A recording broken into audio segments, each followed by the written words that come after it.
I basically lived at my mom's house all week, and then I would go home on the weekends, and then I would fall apart.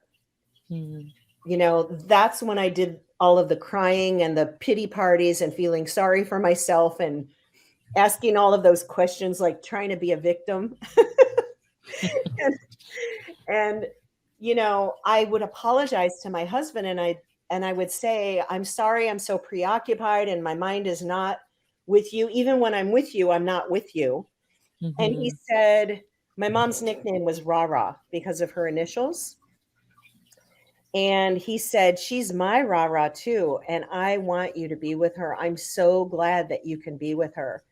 And he would even, I write about this in the book, he stopped by on his way to the airport one Sunday when he was leaving to go to work, just to see her, say hi, check in. And, I was already there. And, he made some comment like how she looked. Can't even remember now. It is in the book, but he said something about she looked good. And um, I'm glad you think she looks good because she's not doing good. Hello and welcome to the Disrupt the Everyday podcast. We're here to help you navigate life while disrupting the status quo. Our discussions cover a number of topics relevant to everyday life. We discuss everything from relationships to entrepreneurship. We also engage in some difficult but important conversations. And now, here are your hosts, Brian and Tanya Hamilton. Welcome to another episode of the Disrupt the Everyday podcast. Today we're joined by Lynn Abaté-Johnson. Lynn, thanks for joining us today. You're so welcome, and thank you for having me. Oh, our pleasure. Now, we're going to start off the way we start off every episode of the podcast, and that's by learning about the person we're having the conversation with. So, and to start by asking the loaded question, who is Lynn Abaté-Johnson? That's a really good loaded question, Brian. Lynn is a human being who cares very much about making life just a little bit easier for other human beings. And it is part of my purpose to help reveal new horizons, maybe some things that people haven't thought of. And I do that through my incessant curiosity about myself and what makes me kind of tick, and about other humans and what makes them tick. And I also happen to be a digital marketer. So in that realm, I'm really interested in that intersection between human beings and technology and how we function inside of that intersection. So it's always been fascinating to me. Other than that, I'm a wife. I'm a older sister. I'm the oldest of 5 children in an ethnic family that grew up with lots and lots of family around. And I'm an auntie. And to some of the kids, I'm an auntie mama because I helped raise them. And so I just really treasure kind of all of those roles. And now I'm an author and a speaker. And so I get to kind of add that to the who am I. No, that's all awesome stuff. And yeah, we were talking about the whole anti piece. So again, just based on what we're going to be talking about today, which is a lot of our conversation is going to be focused on balancing the role of a caregiver while balancing your career and kind of everything that comes with that. But it seems like you're a person who's kind of always naturally been someone who's, I guess maybe not necessarily a caregiver, but someone who's involved in, those kind of caregiving roles, I guess, if you will. I've always been a leader, by my nature. I'm a firstborn, right? So, when you're the oldest of 5 in a big ethnic family, you have this kind of God-given role that you are almost over responsible. And this is something that I've actually worked on with my coach, is those old patterns culturally of becoming overly responsible to the point where it was almost detrimental to me personally. And I talk a lot about that in my book, and try to bring the humanity into the conversations about being a family caregiver, and how those roles that we were given since birth start to manifest themselves when something happens that is out of your control and could be conceived as a tragic or traumatic or a completely disorienting event. So I've been on this journey as a leader in my life to really understand myself better through it all. And it's one of the reasons that I had to write this book. I really had to explore not only my mom's journey, having been diagnosed with ovarian cancer, um, but also my role in and how I navigated that, and sometimes really badly, through to this day where I've kind of transformed my life through that journey of caregiving and grief. So I don't know, I have a lot more questions than I have answers at this point. And, I thought my book was kind of like, okay, this is support and care for the caregivers, because I understand that journey. And at the time, when my mom was diagnosed in 2011, there weren't nearly the resources that are available now, right?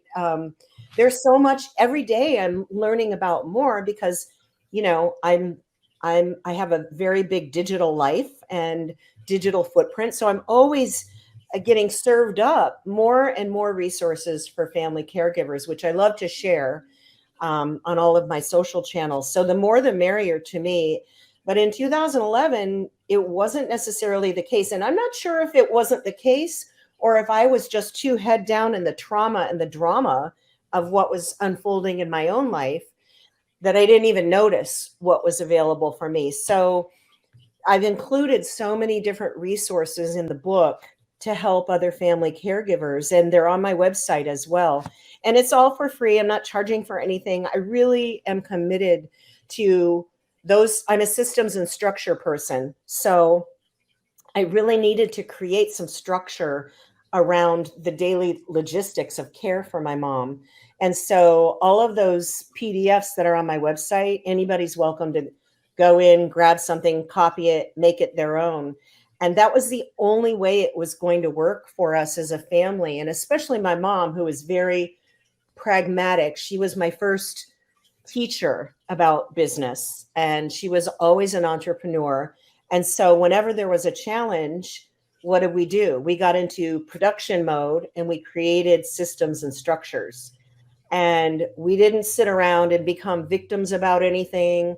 We never felt sorry for ourselves. And so I followed my mom's lead in that, in that approach. I followed my mom's lead in that approach so that we could be free to have these emotions that we were, all feeling.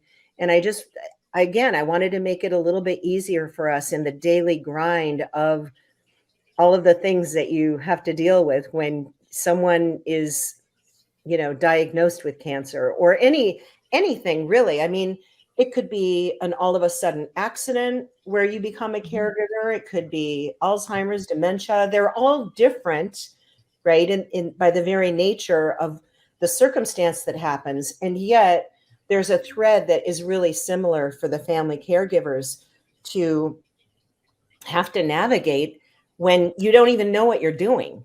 And you're kind of stuck in this all of a sudden role that you never asked for. And then you get this education that you never wanted.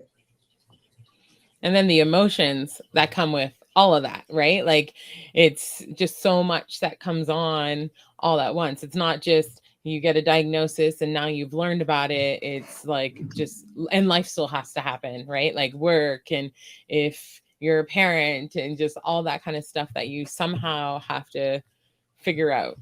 It becomes surreal, almost like that film, Everything Everywhere All at Once. And you have, I was a professional at the time in Silicon Valley, a part of a internet startup on a marketing team. And here I was not feeling safe to reveal what was going on in my personal life. So I was literally leading a double life. I was working and showing up as a rock star. Luckily, I worked remotely most of the time. Going into the office in Sunnyvale at the headquarters was about a 2.5-hour commute for me one way, from the North Bay in San Francisco. And so little did my whole team, let alone the three founders of the company, know that I was working remotely from hospital rooms, doctors' offices, the ICU waiting room, the spending the night in the lobby of the hospital the first night my mom had her surgery. It was really talk about being surreal. And also, you know, I took a big hit to my nervous system trying to do that Mm, whole, like, being a professional in Silicon Valley and caring for my mom at home, which the way that's showing up today, and, people will notice this and they might think I'm really, you know, a little bit nuts, but I'm trying to humanize, the digital experience for people. I'm really making an attempt, especially on LinkedIn, which can be very dry and very like matter of fact and business to business. And I'm saying, no, we're all humans and we all have lives that we lead that are multifaceted, talk about a multiverse. And so, who are you when you're not at work? Or who are you when you're blending your work? I think there's no such thing as business to business or business to consumer. As my mentor and coach and friend, Brian Kramer, says, and he wrote a book on it, there's no more B2B and B2C. It's H2H, human to human. And so I find myself gravitating more and more toward that these days because I can see I'm actually encouraged and feeling validated since I wrote this book that this is really a conversation starter, this book. It's not the way. It is the way that I kind of did it and the transformation that I've noticed, and every single individual person is different. So I'm curious about other people's experiences, and I want to know more about how other people are navigating today situations that they found themselves in. mm. And that's why we wanted to have this conversation, because we think, a lot of people listening, their parents are starting to age, right? And, these thoughts may be crossing their mind, but sometimes to actually say it out loud, like, what is going to happen when mom and dad, if, both are still alive, are going to need our help, right? As siblings, like, how do you have that conversation? Nobody wants to be that person. But I think, for people our age and older, it's like very important conversations to have. And also, it's not necessarily when there is a diagnosis that is terminal. There, like, I think back, like, there's been 2 times where my mom has once been diagnosed with cancer and she went sepsis. And like, as me being the oldest, and then I had my 2 brothers, we had to jump in, and we were the caregivers, right? And we shared that role. We brought in extended family and friends to help carry the load. So the reality is there's going to be a time where we are going to be faced to help our parents. And, it just could be a diagnosis, or it could be something that's obviously more serious. So I think it's such a good conversation to have, and just to even get us all thinking too a little bit about, what's that going to look like for our family, right? It is necessary, Tanya. You're exactly right. And we find ourselves now, we're what I call the sandwich generation, right? Where we're raising children now. And some of my friends even have grandchildren. And yet we have aging parents as well. Mm-hmm. And, we never dared talk about anything like that because we never had cancer or anything like that in our family. And, this was the first time that we had to step up and show up in whatever ways possible. So, and, not everybody can or is able to do that.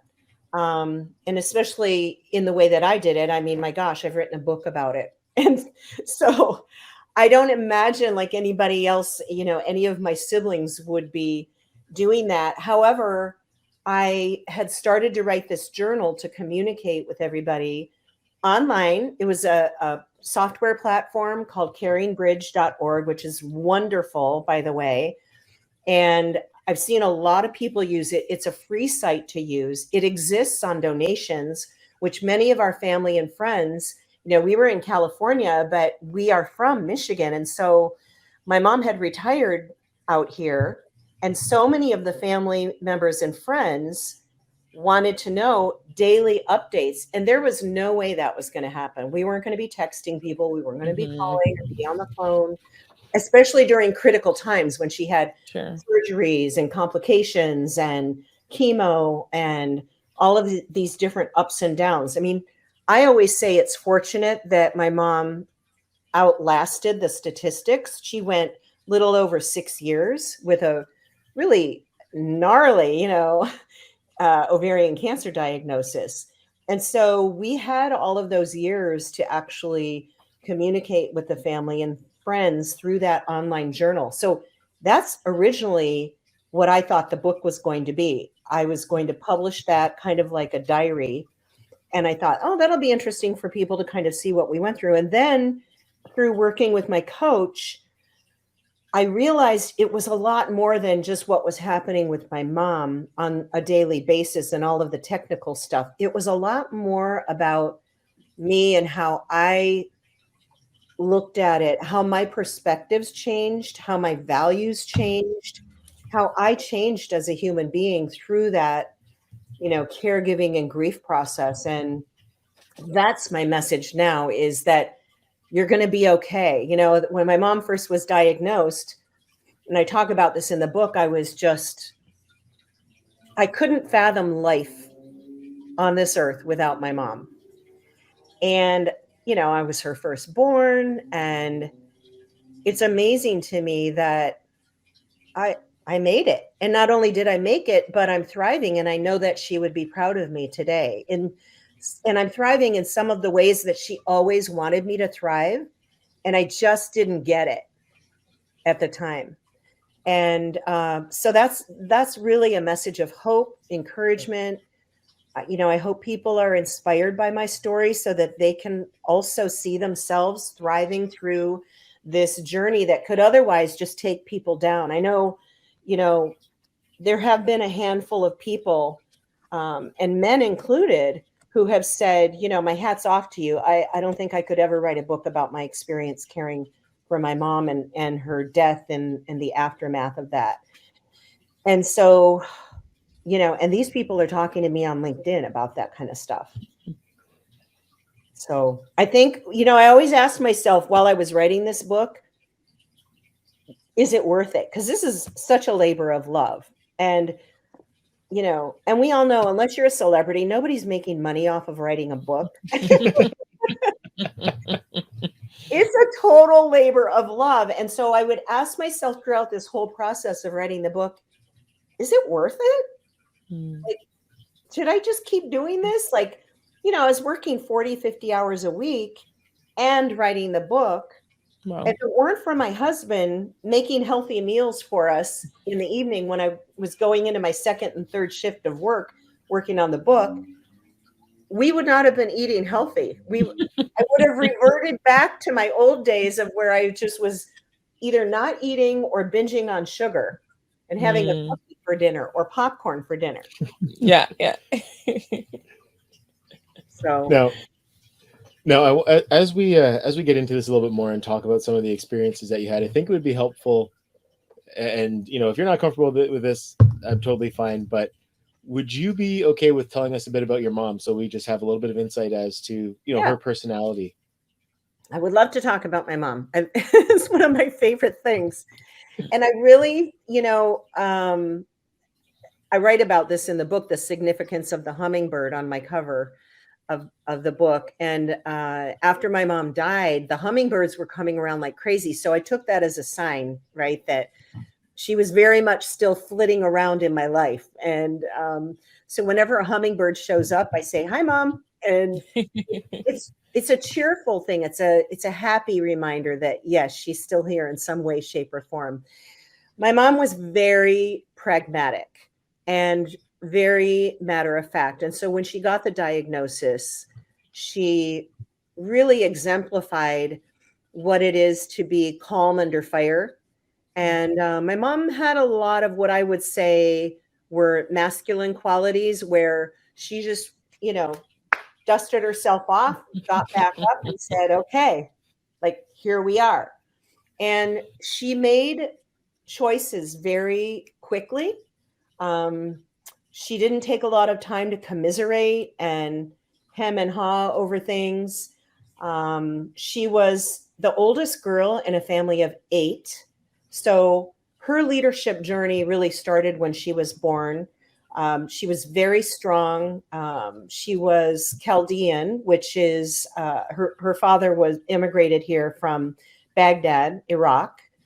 And I always grew up with this giant ethnic family in the Detroit area because it's the highest per capita population of Chaldeans in North America is in the Detroit area. So, my upbringing with my mom being kind of the matriarch was something that I always kind of aspired to. And then I failed at miserably after she died. So I talk about that in the book too, about that whole matriarch thing. And again, those roles that are given to us from birth. She was a generous and kind person.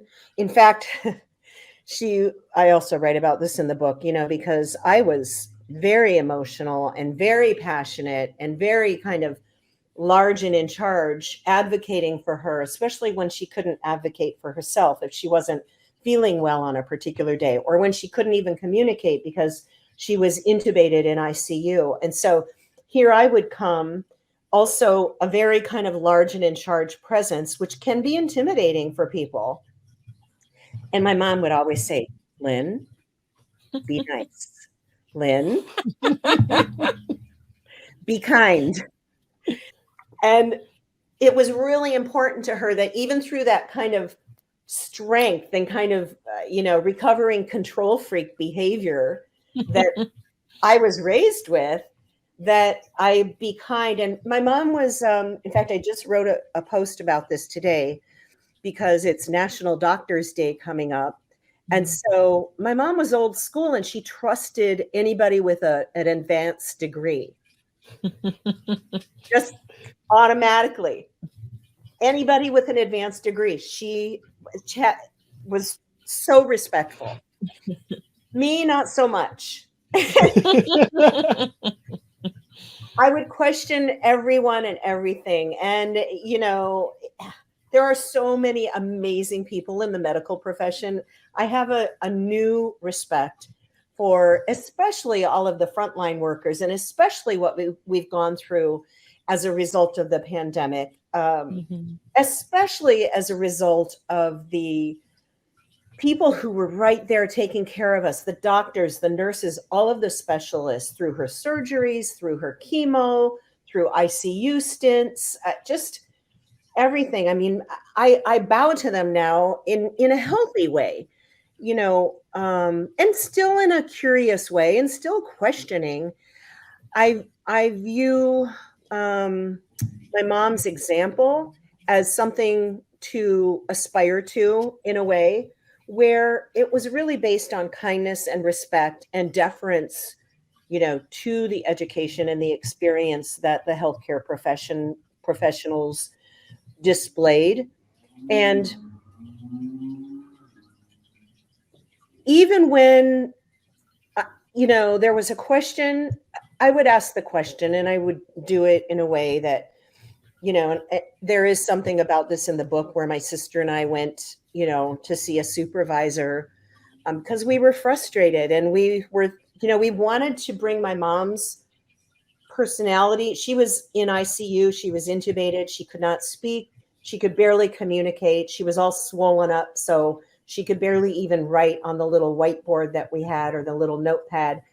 And so we went and visited the supervisor of the department and said, look, and we told our story and we tried to kind of humanize my mom more. Not that they weren't treating her as a human, just that her personality was coming through even through being intubated. And it was so frustrating for her and it was frustrating for us. So, different things like that really displayed my mom's personality and that strength that was coming through. And as long as my mom was able to communicate, she was the boss of me.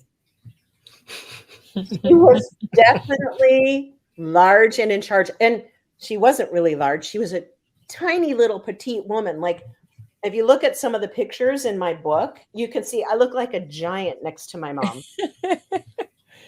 And I also had 60 extra pounds on me at the time in those years. And so I was even more giant next to my mom because she was this tiny little, like 5'1" little thing. And so I just, she was still the boss. Always. So when you all found out your mom's diagnosis, just as a family, so the 5 siblings, can you sort of walk us through this part? Like, how did you guys figure out who was going to take mom to what appointment, who was going to help maybe at the house? I would like to hear about that. Great question. Yeah. So, we all know our strengths. Mm-hmm. I talk about this a little bit too in the book, that I was my mom's kind of right hand, the admin person, the systems person, the person who was going to take care of business. I've been an entrepreneur my whole life. I kind of joke about it. We formed a business around my mom's cancer diagnosis. So, like I said, all of those systems and structures that we put into place, I knew that had to happen. I took care of all of my mom's, paperwork and bills and mail and all of that kind of boring stuff that nobody else wants to do. I didn't want to do it either, but my mom insisted that I do all of that and her filing, because she just really relied on me. And it wasn't just when she was diagnosed with cancer either. It was, throughout kind of my adult life. And then I had other siblings that one is a great cook and makes very healthy food. Another one is kind of the touchy-feely sister. That's my youngest sister, who I write about in the book and mention her name. And so she was giving my mom body work. She learned how to be a body worker, and she was giving my mom massages 2-3 times a week sometimes. My mom was single, so she didn't have anybody at home to have that kind of human touch, right? There was no hugging, there was no cuddling. So my baby sister was that person that would always hold her hand. I was more standoffish. There wasn't a lot of PDA, with my mom. I didn't out, like, I wasn't like, saying, "Oh, I love you, mom," oh, like holding her hand and stuff. But my little sister filled that role. So that was really cool, because seeing that the way that they shared their love between each other was really great for me. And it took the pressure off me, because I didn't want to do that. I didn't feel comfortable doing that. I had a different relationship with my mom. My brother I have one brother, and he just did all the errand running, for picking up prescriptions. And all of my siblings have children. And so the guys in the family, my brother, my husband, my brother-in-law, they would do, kind of take up the childcare, because the kids were all younger at the time. And so every single person had the roles that they were the best at and that they were needed in to fulfill at the time. And, I'm really grateful to this day that we are all so different. We have a common thread, like every family does. And, we all have that family dysfunction that rears its head throughout different circumstances in life. And so it's a big mix of skills and character attributes and talents and desires and longings. And one of my things that I said to myself, and I kept repeating this mantra to myself throughout those years, was no regrets, Lynn. Absolutely no regrets. Like, you have to live your life right now with mom in such a way that when she's gone, you're going to be grateful. You're going to be happy that she's no longer in pain, that she's released from that body that had the cancer. And, at the time when it first happened, I couldn't even imagine that. And then as time went on, and then after she died, I think I was going through some grief counseling after she died. And the counselor said that I had never heard this term before, but she said that I had been doing some anticipatory grief. So I was I'm a big picture thinker. I look at things like I have a big vision, a holistic vision. And I think I had imagined times like every holiday I imagined maybe this is the last holiday with my mom. Maybe this is the last Easter, the last Thanksgiving, the last Christmas. And so I made the most of it in every way that I possibly could so that I could make sure at the end that there were no regrets. And that one thing, like, I'm really proud of myself for, because, I didn't do a great job in some of the other things. I didn't take great care of my physical health or even my emotional health at times. However, I was able to kind of put myself into that scenario in a world where my mom no longer existed on the planet. And that was helpful for me. Mhm. Now, you mentioned some of the things that were, some of the things that went well and some of the things that maybe didn't go as well. I'm just curious to know, what were things like at home? I know when Tanya's mom was really ill, there was a point there where it felt like, I'd come home from work. As soon as I got home, she was out the door. Mhm. Times it was, I was running late, so the kids were actually with the neighbors, and there was just it was just a whirlwind, and that was only for a few months. So, Yeah. for you, this time was 6 years. So what were things like at home? How did you try to make the best of the time that you had with your husband when you were there? Yeah, it's interesting because, I like to talk about the things that most people won't talk about or are uncomfortable talking about. The year before my mom was diagnosed, my husband Corey and I were having marital issues and going to a counselor. And it was as soon as my mom was diagnosed the next year, I had this feeling in my gut and in my heart of being insecure. Like, is our marriage going to make it through this? Mhm. Because I was absent and I wanted to be at home with my husband. The great thing about our situation was that he was on the road. He works in software. And so he was leaving on Sunday and coming home on Thursday night. So I basically lived at my mom's house all week. And then I would go home on the weekends and then I would fall apart. Mhm. That's when I did all of the crying and the pity parties and feeling sorry for myself and asking all of those questions, like trying to be a victim. and, and I would apologize to my husband and I would say, I'm sorry, I'm so preoccupied and my mind is not with you. Even when I'm with you, I'm not with you.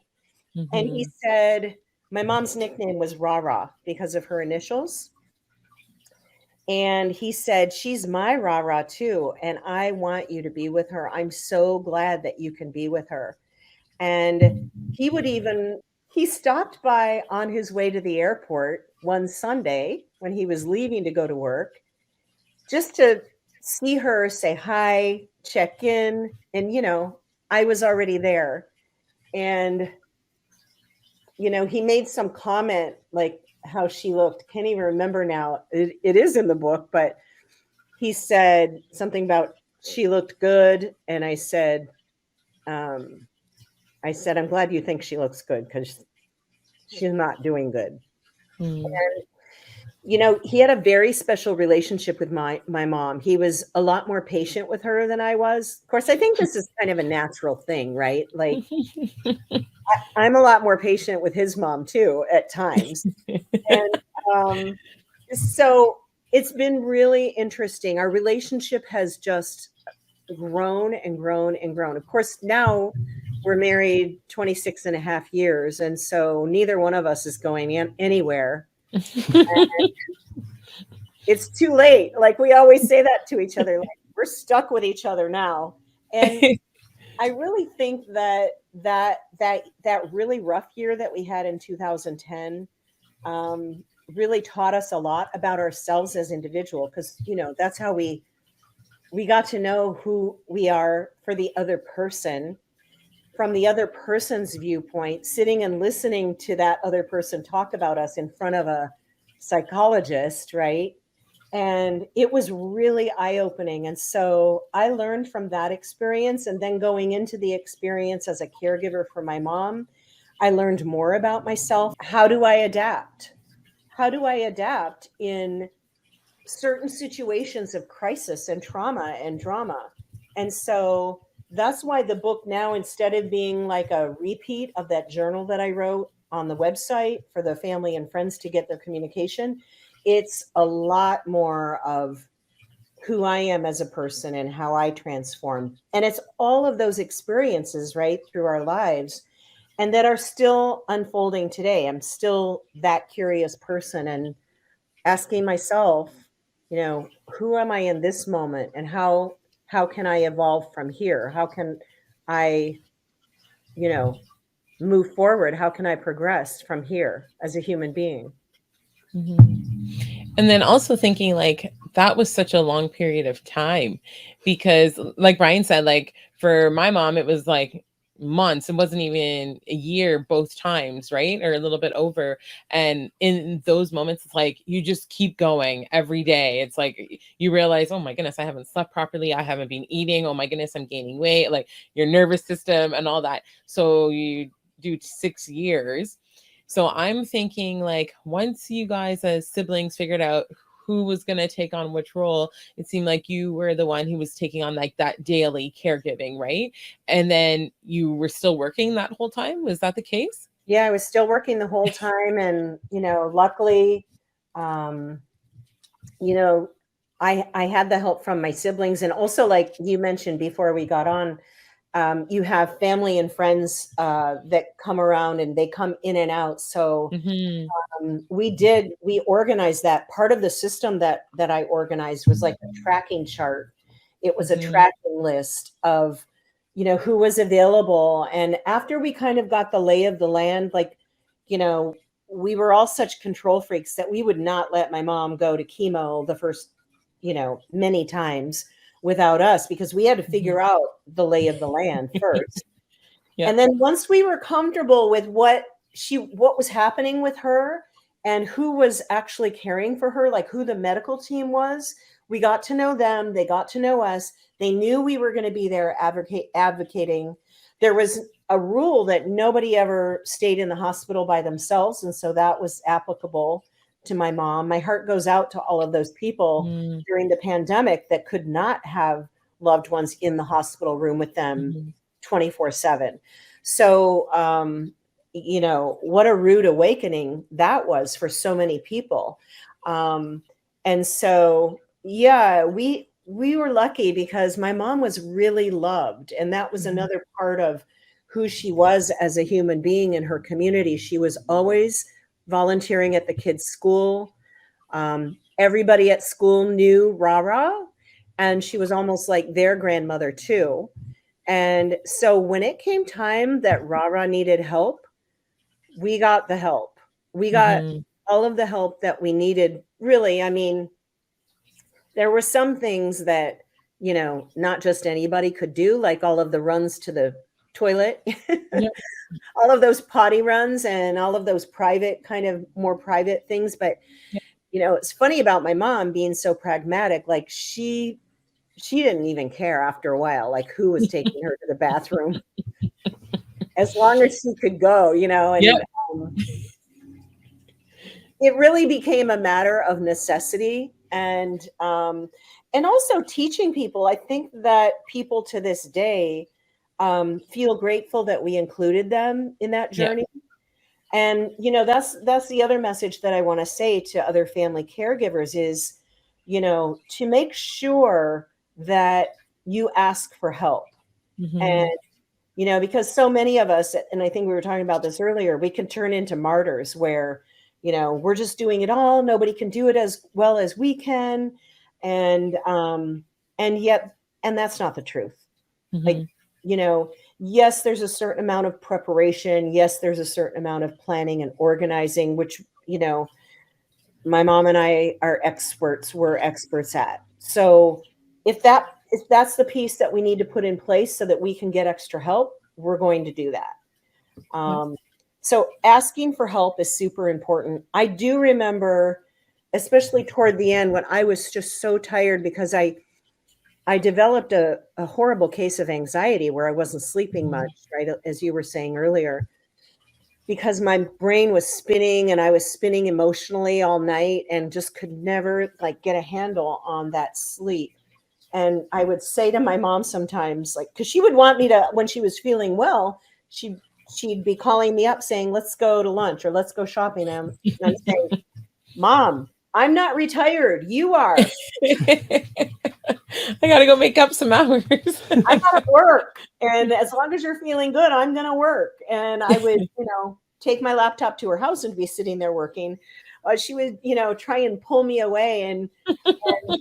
And then other times, when she was in trouble or when she wasn't feeling so great, I would still joke with her and I would say, Mom, your cancer is going to kill me. I need to rest. I need to sleep. Can we please get some help in here? Like I wanted to get her some help, spend some money, get the help. No, I don't. I'm hearing her voice come through my mouth. Nobody else knows how I like things.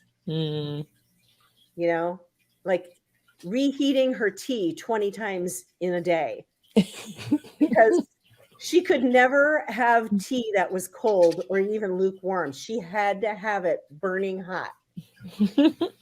And so, that kind of running back and forth to the microwave.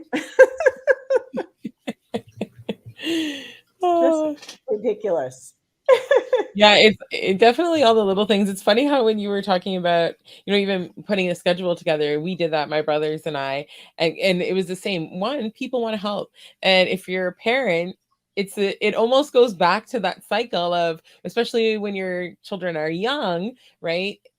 That's when you usually ask for help, right? That's when it's really needed. And you almost don't want to, but it's just required because one, you need to sleep, you have a baby, and it's like, I need somebody to come and help me for a couple hours. It's that same thing, but it is giving up that control per se, right? Because especially my brothers, like they were like you, they wanted to be there. They wanted to see that doctor. They wanted to know exactly what was going down.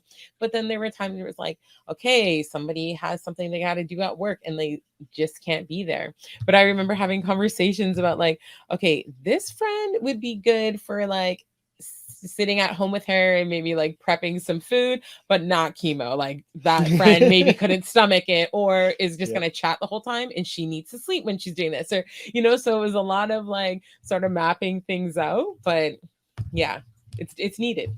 You are so right on. Oh my gosh. It's bringing back memories. And we had one friend that came almost every Friday night for a few hours.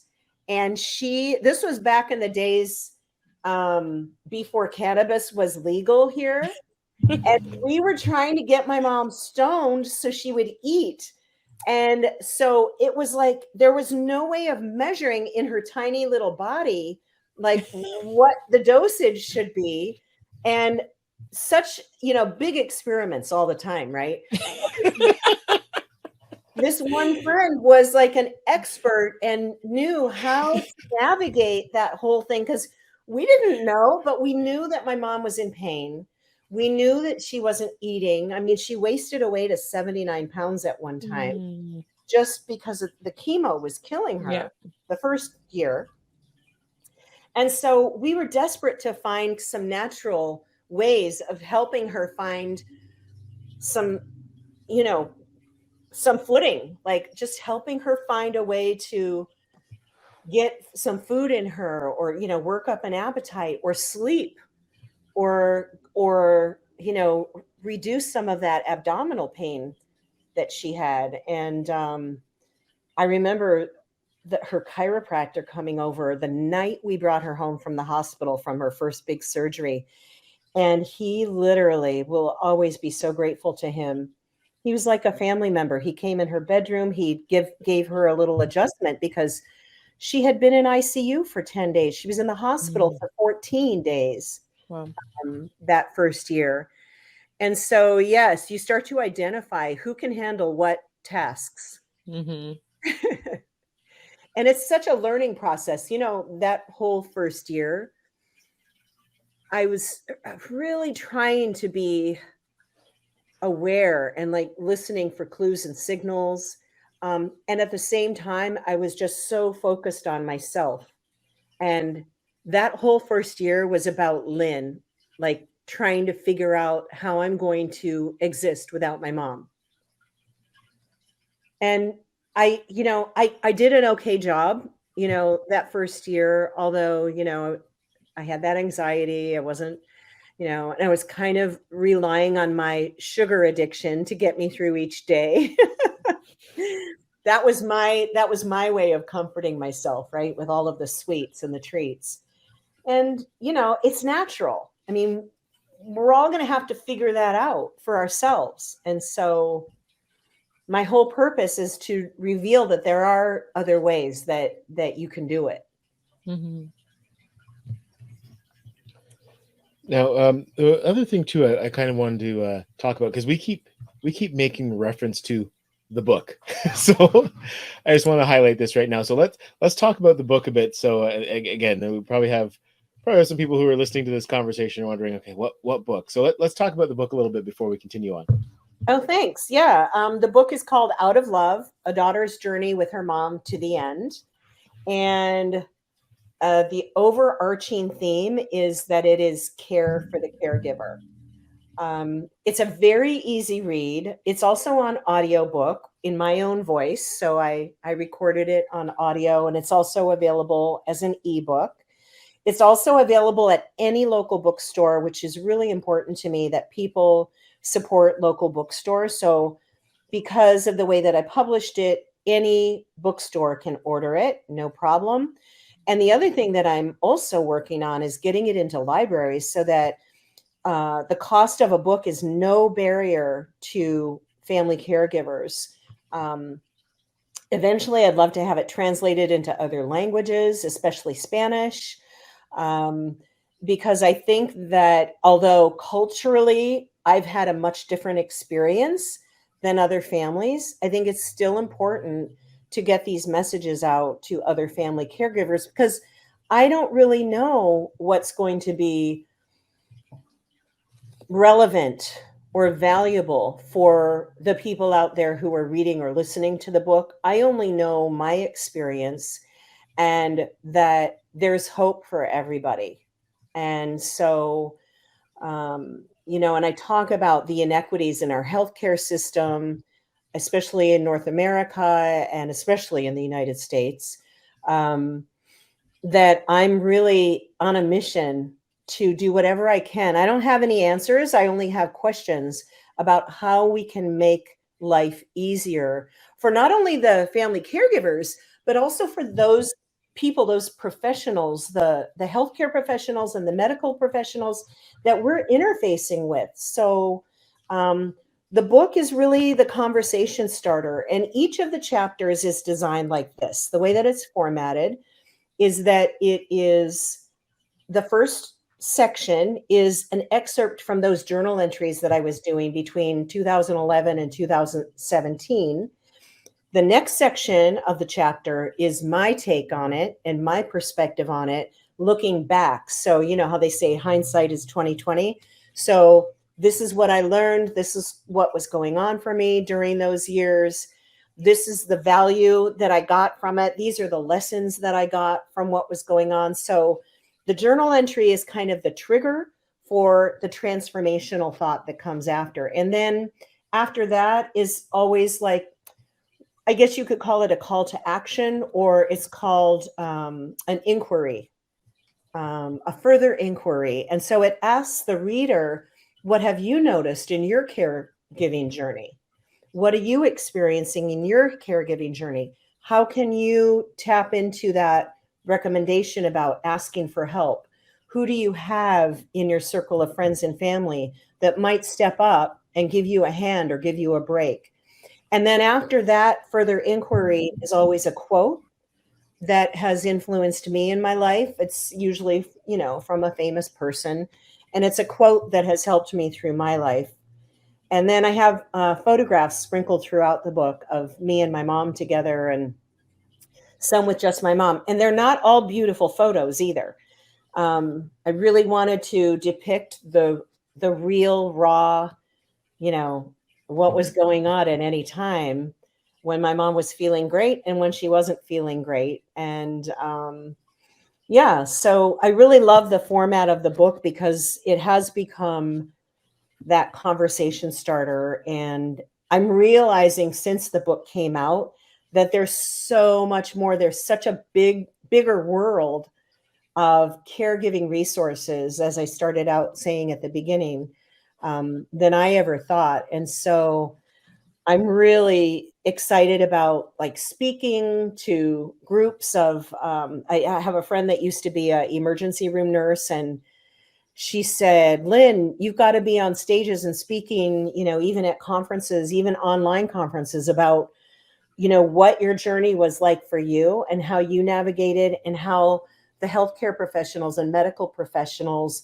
interfaced with you and integrated with the care that you were giving your mom. Because by and large, even though, we're coming in as this like in charge, controlling, powerful group of, family members into the hospitals and the doctor's offices, everyone was so appreciative. They would thank us for being there. They would tell my mom, Rosemary, you're so fortunate that you have these family members that are here with you, advocating for you. It's making our job so much more pleasurable. And, we all know the healthcare professionals are overworked, underpaid, undernourished, fatigued. And so it was really a wonderful blessing that we were able to be there and work as a team, really integrated with whatever scenario we came into. And we didn't know exactly how to do it. And we made some mistakes at times. And I remember one of the questions that we got used to asking, because we were so new at all of this, was to anybody we were talking to and giving us like lab results or anything else. If we were at a juncture where we needed to make a choice about treatment, for example, we would say to the doctor, if this were your mom, what would you recommend? Number one. Number two, what are we not asking you? What question are we not asking you? What are we forgetting? And those were really helpful for us. Mm-hmm. Now, again, through the process of that, again, that 6-year time frame, what was there anything, maybe that you did mention or didn't mention in the book? What was something that maybe caught you off guard when it happened? You thought, okay, I wasn't expecting this, just so people can kind of prepare for some of those things.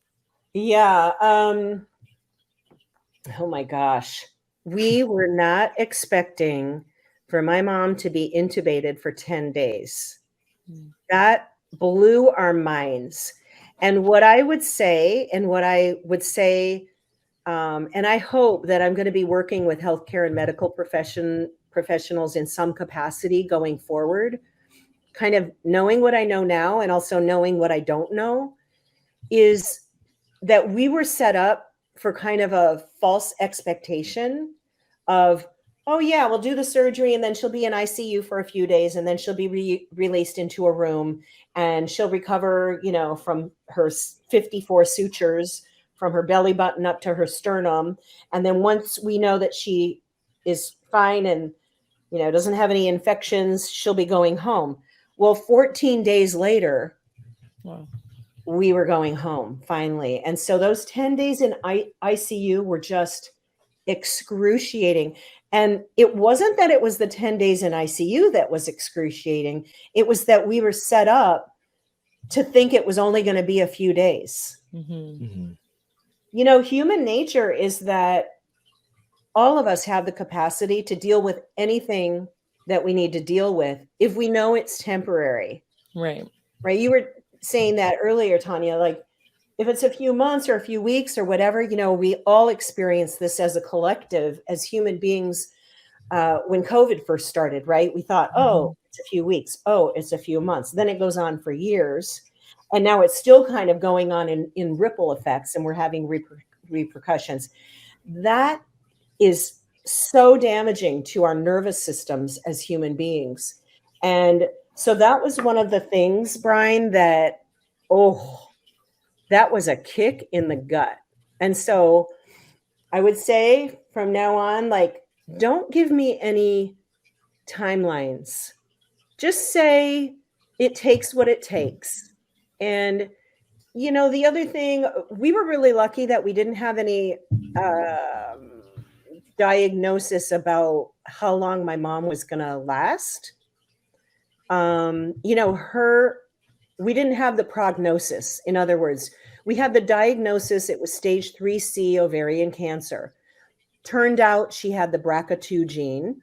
So she had that predisposition, that genetic mutation. She defied all of the odds because the statistics say that she probably should have gotten either breast cancer or ovarian cancer when she was in her late 40s. She did not. She was not diagnosed until she was 74. We were really fortunate that none of the doctors said, you have a year to live, you have 2 years to live. We didn't want that. We never asked for it. And I think that if they would have said, you know, oh, Rosemary, you've got a couple of years, I don't think my mom would have lasted as long as she did. She defied all of the odds. The other thing was that we didn't realize, you know, because it's the education that you never wanted, right? So we didn't realize the ramifications of having chemo over and over and over again. Like, she had 4 different types of chemo when she would have reoccurrences. So she would have what I call the roller coaster, right? Where she was on a high and she was doing great, and she was having a break in between treatment, and her numbers were all really good. Her CA-125, which is the marker for ovarian cancer, would dip way down low, which is what we wanted. But then when it would climb back up, we would be watching that damn number. It was just like, okay, we're going to have to start chemo again, but this time it's going to be this type of chemo. Well, after 6 years and 4 times of that, you know, one of the most, I say agonizing, but it was sad because I was watching my mom get deflated when the doctor finally said, we can't do any more chemo. Your bone marrow is actually deteriorating, and there's no more treatment. And so that's why I'm saying it's a really great thing to not have those numbers, like a number of years or months, as a prognosis. Like, just take it as it comes, and don't listen, because the medical professionals only know so much, but they don't know it all. They don't know the individual person and the capacity for that person to will themselves to stay on the planet. I don't know how my mom lasted as long as she did, but she did. And, you know, maybe it was 5 kids and 10 grandchildren. Maybe it was stubbornness. Probably more the case. And so, yeah, I would say to other fellow caregivers, like, don't take everything verbatim. Don't take everything as gospel, because medical professionals are also human beings, and they are just, oftentimes they're guessing about certain things, right? So you can't hold them to numbers. You can't hold anybody to a prognosis. So I think, you know, just in wrapping up, you had mentioned back when your mom was diagnosed, you and your siblings came together, and you just sort of naturally came up with, you know, who had their strengths and how that was going to fit into taking care of mom. But what would you like to share with us and listeners in regards to, you know, maybe somebody's just recently being told their parent has been diagnosed with something, or for others who this is like so far off the radar in regards to the family unit and dealing with a diagnosis of a parent, Any suggestions? Any last few words? Just remember, and I always say this, that we're all on our own personal journeys and that we are all doing the best we can with what we have at the time.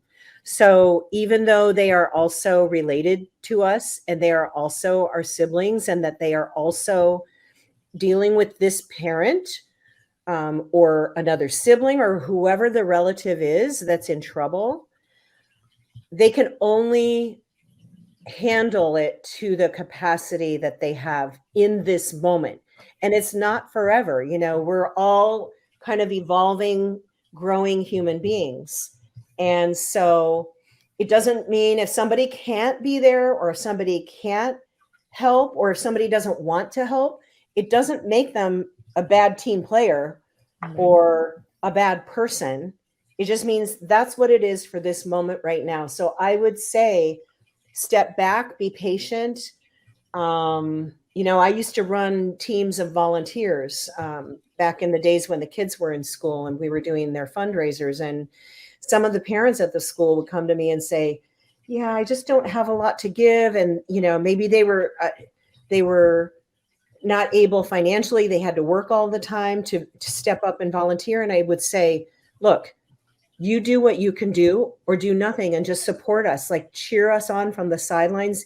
Every single one of us is important, no matter how big or small the contribution. So I always keep that in perspective.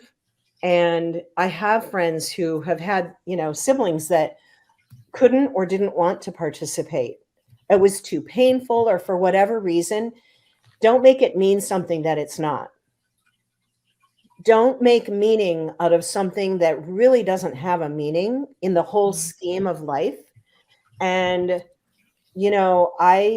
I practice, loving my family and loving my siblings, even when it's not exactly easy to do. And even when I have judgments or preconceived notions of how I think it should go. And I've really removed that word should from my vocabulary over the last many years. I think it's dangerous, to compare ourselves to each other. Comparisons are dangerous because there's always going to be somebody better off or worse off than you. And so I really caution people who, and I used to do this with my mom. I used to judge her journey with battling cancer up against what I thought I would do. And that got me into so much trouble. Like my mom was doing what she was going to do, regardless of what I wanted or what I said, or how much I badgered her to drink her water or eat some healthy food or whatever it was at the time.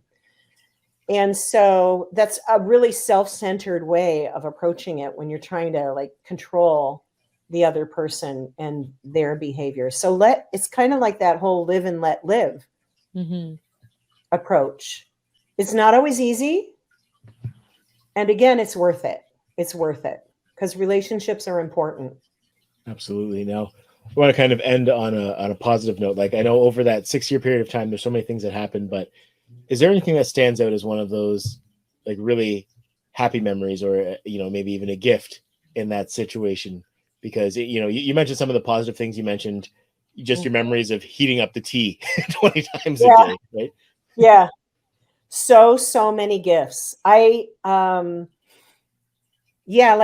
sounds kind of, it doesn't sound logical to talk about the gifts of cancer. And yet there were plenty of gifts throughout those cancer years.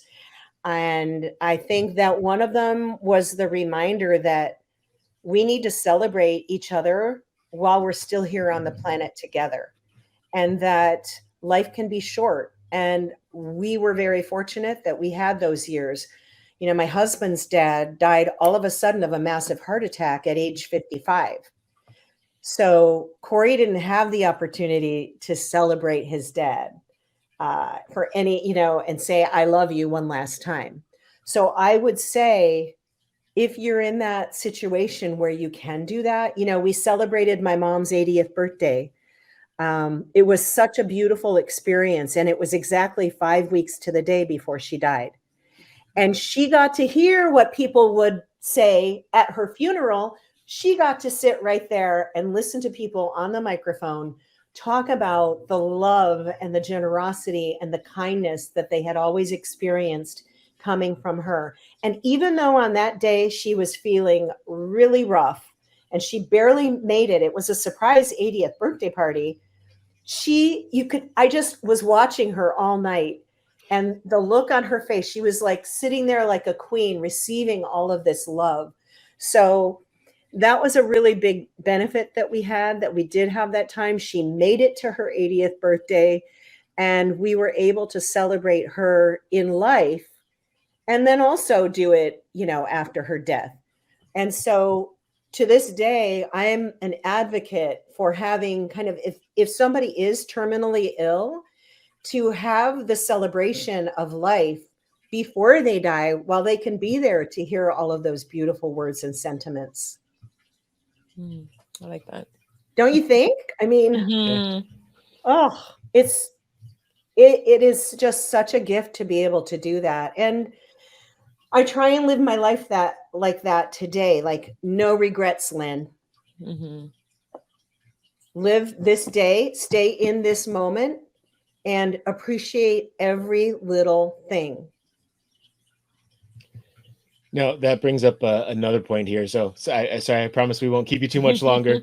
But All good. just given I know that she had passed away on May 1st, and given that it was 5 weeks when she celebrated her 80th birthday, so that means her birthday is just either past or it's really close, right? Coming up. Yep, it's coming up.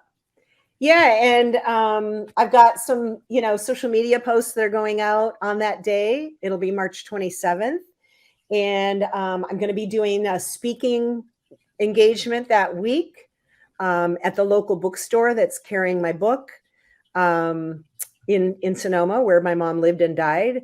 And so, yeah, it's like these milestones for me are also, Brian, to your point, each of these milestones, I'm far enough away and through the grief process, I think, to be able to, and yes, I do still get sad and I do still cry every once in a while when I miss my mom. And mostly it's celebrating and smiling and letting her memory be a comfort to me. And still hearing her voice, in my head saying, Lynn, be nice.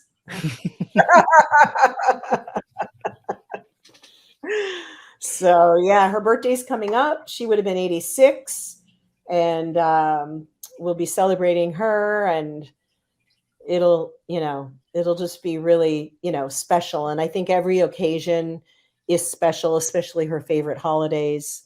And also it's an opportunity to do things differently as well. Mhm. Absolutely. Well, and thank you so much for taking the time. I just want to make sure that we share every way for people to get in touch with you and see what you're doing. So first thing is her website. So it's LAJ, as in Lynn Abaté-Johnson, book.com. And also, so if you're driving or walking or exercising, whatever, while you're listening to this, it's down below in the show notes, so don't worry about that. And then if you want to follow on TikTok or Instagram, it's Lala, LALA.author. So at Lala.author. And on Twitter, at LAJ Biz, B-I-Z. Lynn? Yes, I'm LAJ Biz on almost every social channel.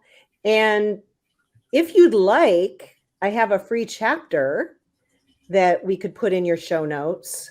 If anybody would like to download it, it's a PDF of a free chapter, or they can listen to it as part of the audiobook.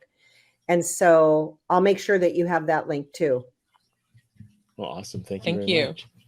Well, You're Lynn, welcome. again, thank you so much for taking the time and having what could be a difficult conversation. And again, I think this is another one of those conversations that's going to help a lot of people navigate a challenging situation. Thank you. I hope so. Well, thank you. And for everyone who watched or listened to this episode of the Disrupt the Everyday podcast, thank you for letting us disrupt your everyday. Thanks for listening to the Disrupt the Everyday podcast. For more ways to listen, connect with us on social media.